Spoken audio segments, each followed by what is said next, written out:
Coupe d'Afrique des Nations ni ale ye ɲɔgɔn dan ye farafina jamanaw ni ɲɔgɔn cɛ balontan kariti kɔnɔna la ko o min bɛna kɛ 2023 ko ale kɔni éliminatoire kɔni sɛbɛnw bɔra.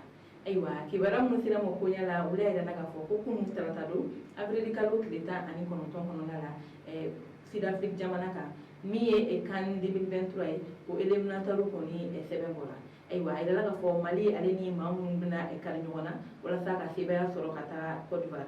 Ayiwa hakilina jiginna b'a yirala k'a fɔ CAN 2023 ale yɛrɛ bɛna taa Côte d'Ivoire jamana de kan. Ayiwa o de senfɛ a yirala k'a fɔ Afrique jamana kɔnɔ maa minnu bɛna fini ni ɲɔgɔn dan in na ko o bɛ taa équipe 48 na.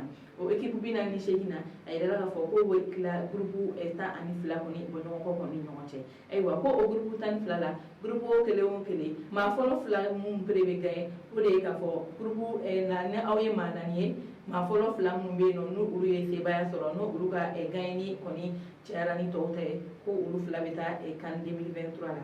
N'o tɛmɛna ka bɔ yen o tɛ kɛ Côte d'Ivoire kɔni bɛ groupe min na ko o tɛ k'o la sabula CAN 2023 a bɛ kɛ maa min fɛ yen olu maa kɔni gagner don kɔrɔlen olu ka groupe la maa kelen de bɛ bɔ o la dɔrɔn ka fara o kan.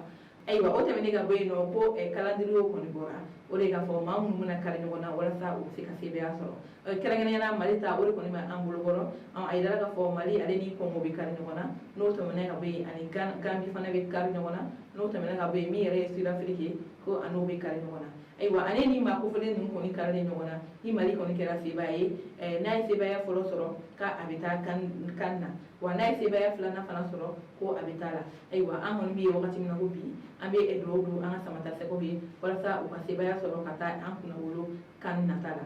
Ayiwa a yirala k'a fɔ ko nin baara ninnu kɔni n'o ye éliminatoire ninnu ye ko o baara kun fɔlɔ kɔni bɛ daminɛ juin kalo min na de. Ayiwa san 2022 kɔni kɔnɔna la.